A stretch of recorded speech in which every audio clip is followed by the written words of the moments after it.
Bonjour, bienvenue chez vous. J'espère que vous allez bien. C'est Philémon Wavongo de Afro-Canada Télévision. Merci de vous joindre sur notre chaîne, notre canal AC Télévision Afro-Canada. Et puis, nous vous portons beaucoup à cœur parce que c'est avec vous que nous avons cheminé l'année 2024. Et nous voilà aujourd'hui l'année 2025 qui commence bien son train. Et ensemble, je pense que nous allons cheminer tout au long de 2025. C'est avec un plaisir que je commence cette année. C'est pour ça que je vous dis merci d'avoir été avec nous l'année 2024 et nous vous espérons en continu comme toujours cette année 2025. C'est vrai que ça fait 4 jours depuis que l'année a pris son bon chemin, que nous n'avons pas réalisé d'émission parce qu'on s'était dit qu'il fallait quand même prendre un petit repos et puis revenir en force. Normalement, ça serait le lundi que je devrais commencer les émissions, mais je le fais aujourd'hui parce que la nécessité, le besoin nous le demande de nous présenter pour vous donner nos avis par rapport à tout ce qui se passe sur les réseaux sociaux. C'est vrai que l'année, on ne peut pas dire qu'il a mal débuté parce que ça a commencé avec le buzz sur les réseaux sociaux, avec des serviteurs de Dieu, des gens qui devraient être épargnés de tout ça, mais nous voilà commencé l'année avec des dossiers des serviteurs de Dieu, des pasteurs, des chantres de l'Église, des révérends. Nous commençons l'année avec leur dossier. On ne saura débuter cette émission sans pourtant penser à nos chers qui nous ont quittés l'année 2024. Là, je pense à Séguin Mignon Maniata, le batteur du Wenge BCBG, le Wenge BCBG qui est en deuil, à qui nous présentons nos sincères condoléances à la famille Wenge, à tous les Wengemen, à Papa Chéri, qui a perdu pour lui un fils, un véritable soldat qui vient de tomber. Et on parlera aussi, on souhaitera aussi nos condoléances à la famille d'Akumuda Newman, Kimbokusu, qui est décédé aussi.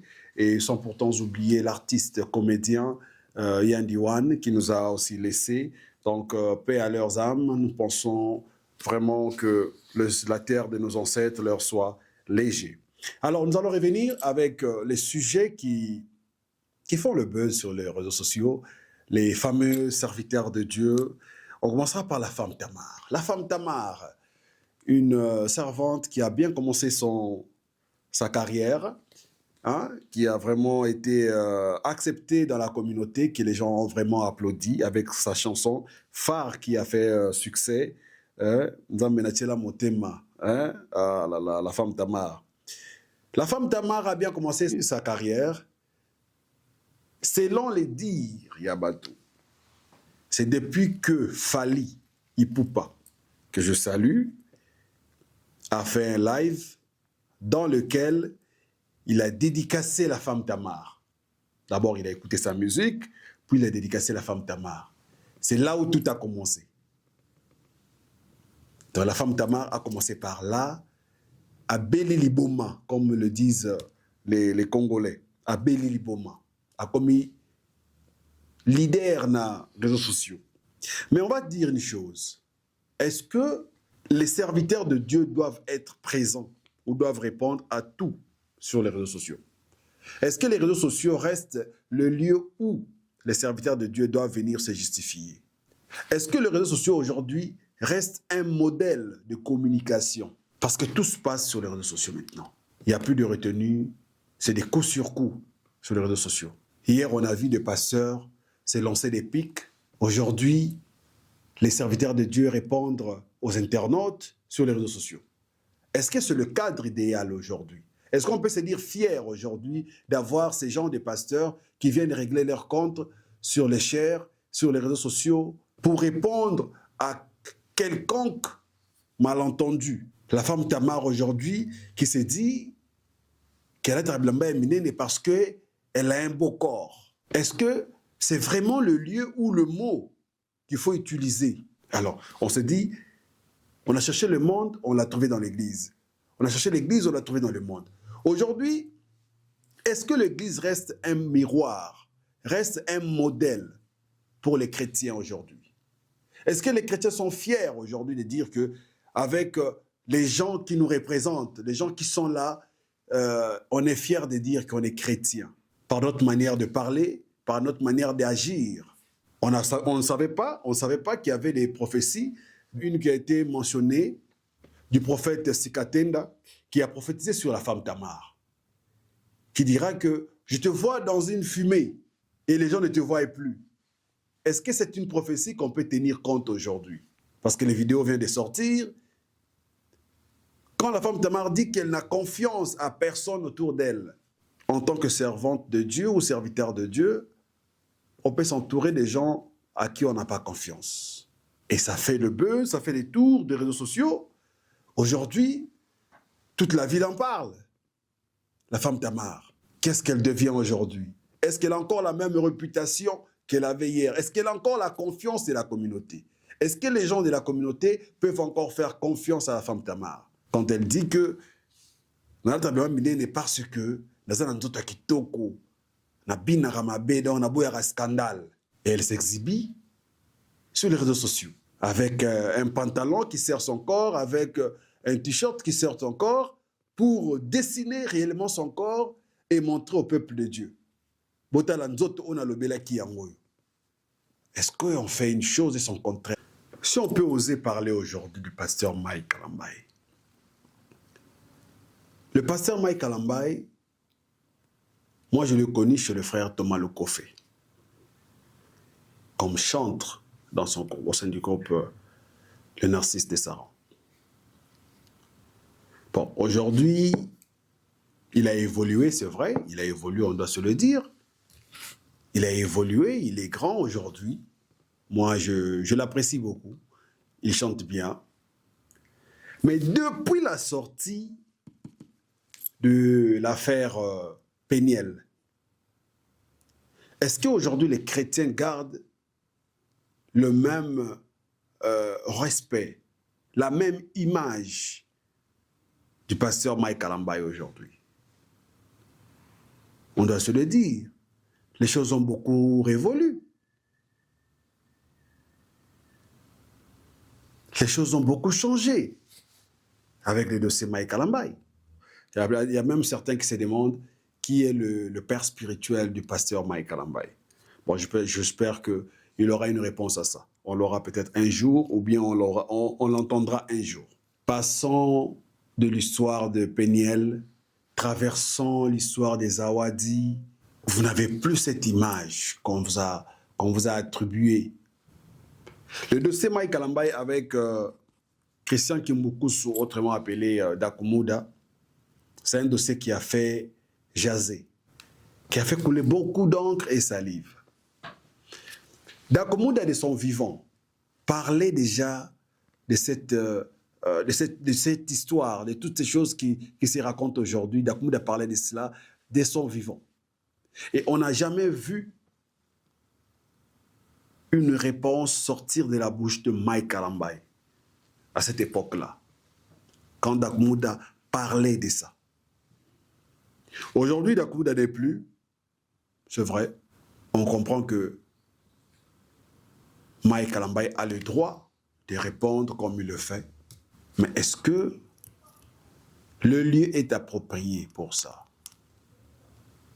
Est-ce qu'on peut dire qu'il a bien fait de répondre après autant d'années? Les Lobasel Nanzambe, est-ce que tu oses à la fière Nabino? Les pasteurs aujourd'hui, est-ce que vous êtes une fierté pour la République? Est-ce que vous êtes une fierté pour votre communauté, que ce soit à l'étranger ou au pays? Hein? Que ce soit la diaspora, les serviteurs de Dieu aujourd'hui, est-ce que vous êtes fiers de vous? Vous pouvez vous dire que vous pouvez pomper les torses et dire que vous êtes fiers de ce que vous faites. Les scandales que nous voyons sur les réseaux sociaux. Vous voyez, c'est un frère, c'est un diacre, c'est un pasteur. On n'est pas là pour incriminer les serviteurs de Dieu. Nous savons que parmi les serviteurs, il y a aussi des bons et des faux. Parmi les serviteurs, il y a aussi des bons et des faux. Ça, tout le monde le sait. Mais au vu de ce qui se passe, les réactions des serviteurs de Dieu, est-ce qu'on peut en être fier? Est-ce qu'on peut dire que, oui, ils ont raison, il n'a pas un autre endroit pour réagir, il doit réagir à la chair? Est-ce que la chair a été faite pour des futilités? Parce que moi, j'appelle ça des futilités. Est-ce que la chair a été vraiment faite pour répondre au truc qui vient de gauche à droite? L'Internet, certes, c'est un moyen de communication, on l'avoue. C'est un moyen de communication pour passer un message. Mais est-ce qu'il n'y a pas de choses qui peuvent être répondues que dans des émissions, par exemple? En tant que pasteur, je peux te dire, non, mais ça ne fait pas partie de ma prédication. Je ne parle pas de ça à la chair. Mais si on me reçoit dans une émission, je pourrais peut-être parler de ça. Cher pasteur, aujourd'hui, vous avez parlé de Dakumunda, qui n'est plus là. Ça, c'est vrai. Mais il y a aussi Koffi Olomide qui est vivant. Parlez aussi de Koffi Olomide. Est-ce que vous aurez cette audace, ce courage de répondre de la manière dont vous avez fait à Dakumunda, Père son âme? Est-ce que vous aviez à vous justifier? Est-ce que c'est une nécessité? Est-ce que si vous ne répondez pas, on vous prendrait des lâches, par exemple?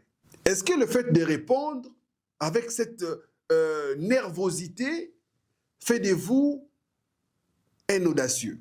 Moi, je pense qu'en tant que serviteur de Dieu, on n'est pas censé répliquer à tout, surtout.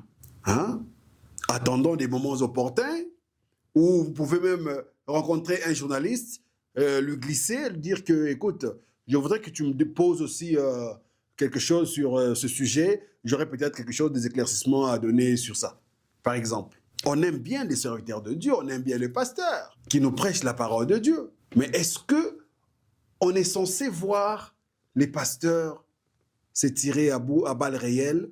On est censé voir des pasteurs répondre aux internautes? Est-ce qu'on est censé voir des pasteurs venir nous détailler leur vie ou nous exhiber leur corps? Est-ce qu'on est censé voir ça? Est-ce que vous êtes sobre aujourd'hui? Est-ce qu'on peut dire que les pasteurs aujourd'hui sont sobres? Vous connaissez la Bible sûrement plus que moi, mais en tant que pasteur, il y a des choses que vous pouvez faire et d'autres que vous ne pouvez pas faire en tant que pasteur. Ça revient de votre image. La Bible dit qu'on parle de mal de vous. L'essentiel est qu'on ne vous trouve pas dans ça. Mais quand vous venez réagir sur tout ce qui se dit sur vous, est-ce que vous êtes encore un pied dedans, un pied dehors jusque-là? Quand on est serviteur de Dieu, on est censé quitter la chair, on est censé vivre avec l'esprit avec lequel Jésus-Christ a vécu sur cette terre. Que la Bible dit qu'on vous gifle à gauche, donnez la droite. Est-ce qu'on est pasteur aujourd'hui parce que on sait 3-4 versets de la Bible, on sait chanter une chanson où on enlève le nom de sa chérie, on met le nom de Jésus à la place et on devient pasteur. Aujourd'hui, l'Église, moi je vois c'est une honte. Je n'ai pas peur de le dire. L'Église aujourd'hui c'est une honte. Tout ce qui se passe dans le monde, vous le trouverez dans l'Église. Que ce soit le rythmique, les danses, que ce soit les chansons. Il y a toujours du copier-coller avec le monde et on l'amène à l'église. On enlève juste le nom de la personne qu'on a chanté là-bas, on met le nom de Jésus dedans, tout est correct. Il suffit juste d'enlever le nom de Jésus, de Mireille, de Mamie, de Charlie, des princes, et de remplacer par le nom de Jésus, et une chanson est toute blanchie. Elle est blanchie. Elle devient une chanson religieuse. Mais les mêmes pas des danses, le même rythmique avec celui du monde.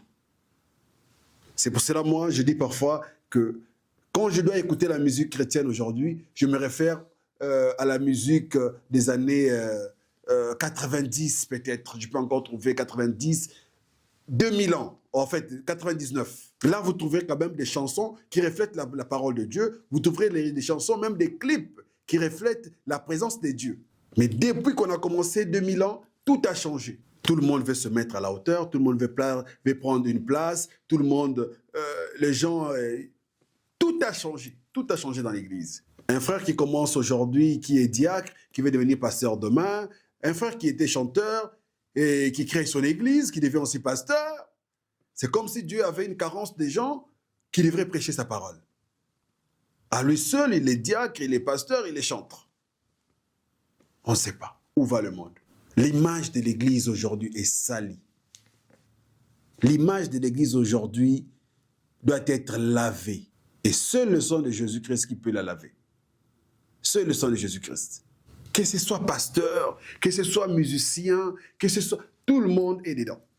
On veut tous de l'audience, on veut tous de popularité, on veut tous être comme X, comme Y. Avant, on ne voyait que les gens du monde qu'on pointait du doigt. Mais aujourd'hui, quelle est la différence entre celui qui est du monde et celui qui est de l'Église? Quelle est la différence aujourd'hui? Je ne pense pas qu'il existe une. Je ne pense pas. Les célébrités mondaines et les célébrités chrétiennes sont les mêmes. Ils ont des gardes du corps partout. Ils ont des gens armés derrière eux. Il y a même confusion. On ne sait pas distinguer. C'est qui le pasteur, c'est qui le chantre mondain. On ne sait plus le distinguer. Alors quand on voit dans la communauté des gens qui étaient censés apporter la parole de Dieu avec une image salie comme ça, c'est comme si les gens cherchent juste les portes d'entrée pour gagner la popularité. Ils passent par Jésus.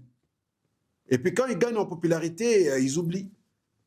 C'est la chair maintenant qui est revêtue en eux et on ne les voit plus. On est confondu. On ne sait plus distinguer le vrai et le faux. On ne sait plus distinguer aujourd'hui à l'Église.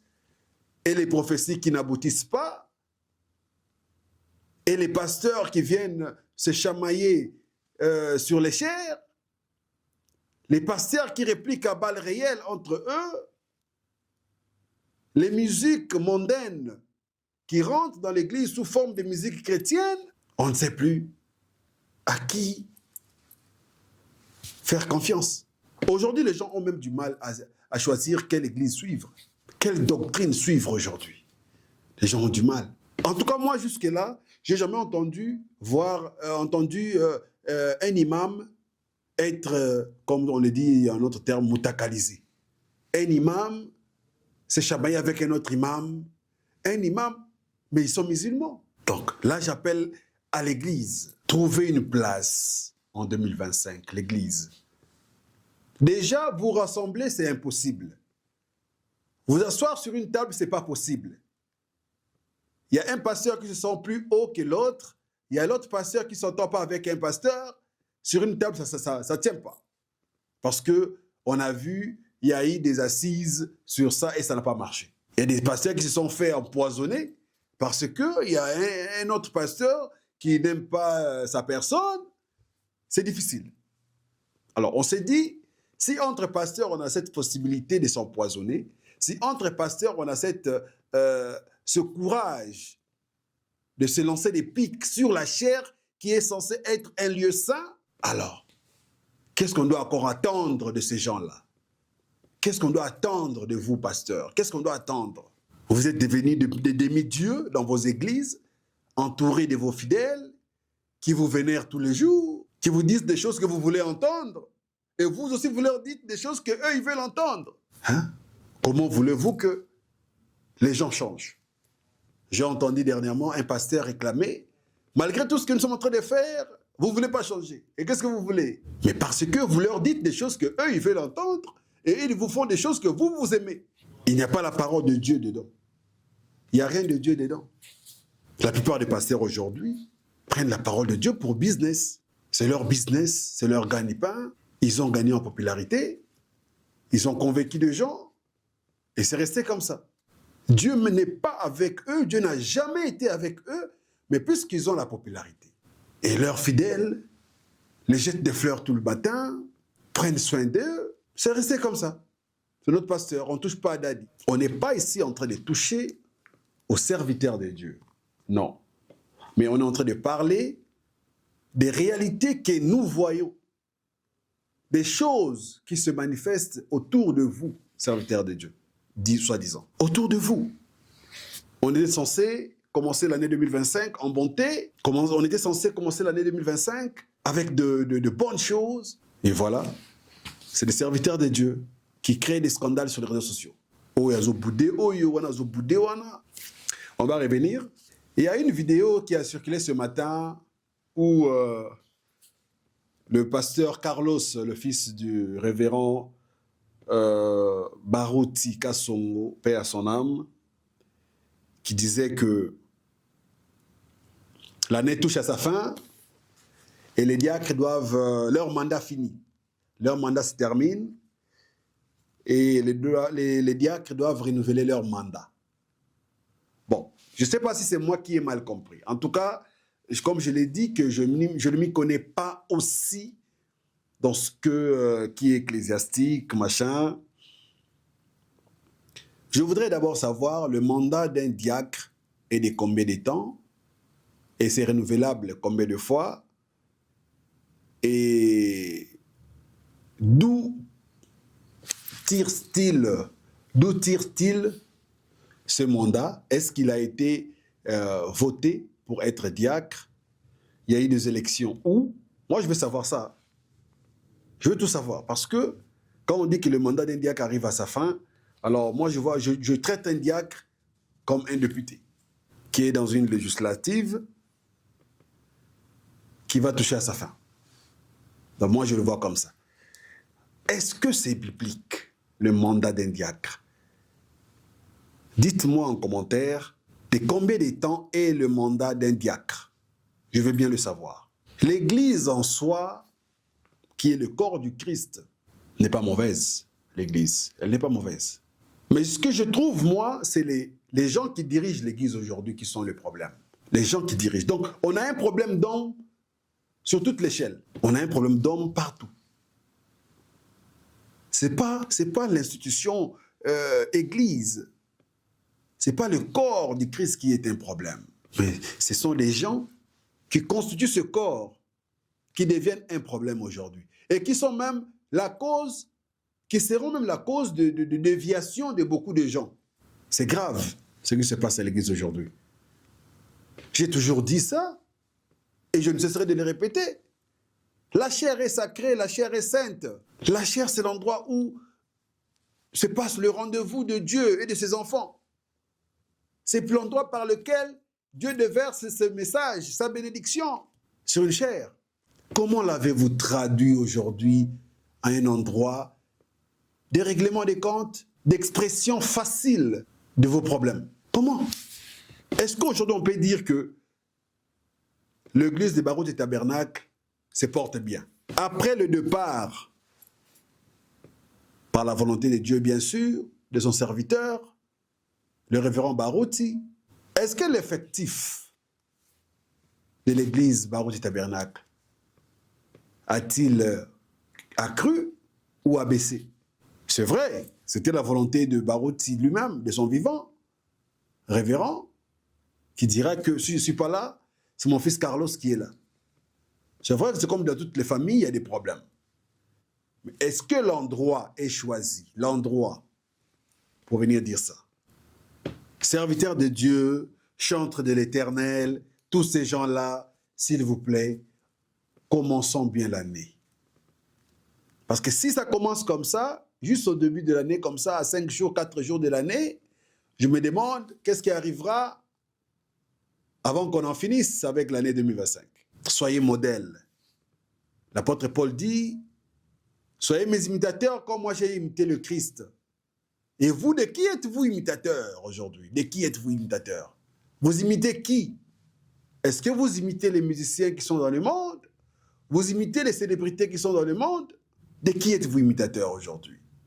Parce que Christ, c'est le symbole de l'humilité. Christ, c'est la paix. Christ, c'est l'amour. Mais vous trouverez des pasteurs aujourd'hui qui ne s'entendent pas avec X pasteurs, qui sont en froid avec Y pasteurs. Mais quand la Bible dit,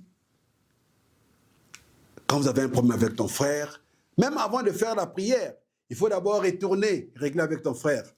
Je pense que ces versets-là, nos serviteurs de Dieu, que nous appelons serviteurs de Dieu aujourd'hui, n'ont pas encore lu ça.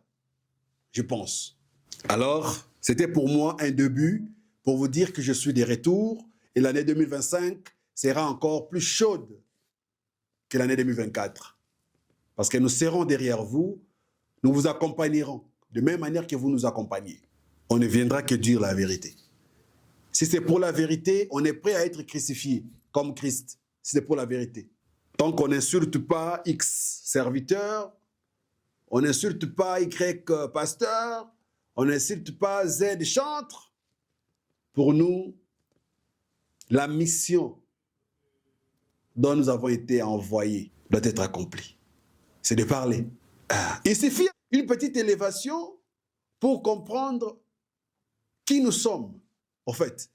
C'est comme se disent des gens qui disent que Poeba, mobile sera sérieux, toni ni pas à bongo, azoma mutuka. ne comprendre ce que c'est son déni. So ba moi c'est malamu, faut en avoir piaka. Oui parce que moi c'est rozana yo, ce qui est vraiment aux anguilles. C'est de même manière pour connaître ces serviteurs que nous appelons aujourd'hui serviteurs. Il faut juste un peu d'élévation. Juste un peu d'élévation, vous allez voir. Ils vont s'exhiber sur les réseaux sociaux, vous allez les voir. Ils vont vous dire des choses que vos oreilles n'attendaient pas. Donc là, c'est très grave. Si on doit débuter l'année 2025 comme ça, alors moi, j'ai peur de ce qui va se passer en juin et pourquoi pas en décembre 2025. Serviteurs de Dieu, ressaisissez-vous. Hein? Vous êtes l'image du Christ. Vous salissez l'image du Christ. Vous salissez l'image du Christ. Vous n'êtes plus des modèles. Parce que Christ, c'est le modèle absolu. L'unique modèle que nous avons, c'est Christ. C'est pour cela qu'il est monté, parce qu'on doit regarder le haut. Hein? Il doit être visible par tout le monde. Parce que quand quelqu'un est en bas, il peut être confondu. Mais Christ est en haut, on le regarde comme ça. Je suivais Nicolas Sarkozy ce matin qui disait, si je devais me rencontrer avec quelqu'un de spécial, ça serait avec le Christ. Parce qu'il a dit deux choses. La première, Nicolas Sarkozy, je le répète, il a dit ce matin. La première, un gars qui a vécu pendant 3 ans d'activité et qui fait parler de son nom pendant des millénaires. Et si c'est faux, quelqu'un qui n'a pas existé, mais dont le nom est toujours cité jusqu'au séjour, je dois le voir. Ça, c'est Nicolas Sarkozy. Quelqu'un qui peut être traité de tous les mots, mais qui reconnaît ce Christ-là. Qui dit que s'il a existé, jusqu'aujourd'hui, on parle de lui. Juste après 3 ans d'exercice. Et s'il n'a jamais existé, ce même nom-là, jusqu'aujourd'hui, est parlé. Je sais qu'il est fort. Pour quelqu'un qui n'a pas existé et qui reste dans les annales jusqu'à ce jour. C'est ce Christ-là que nous croyons. Alors, serviteurs de Dieu, épargnez-nous de vos détails. Épargnez-nous de vos problèmes, de vos nervosités. Gérez vos sentiments. Cherchez des endroits appropriés pour vous faire violence. Laissez-nous la chair tranquille. Laissez-nous l'église tranquille. Serviteurs de Dieu. Ça a été un début pour vous dire bonjour et je suis de retour. On se revoit à la prochaine. Portez-vous bien.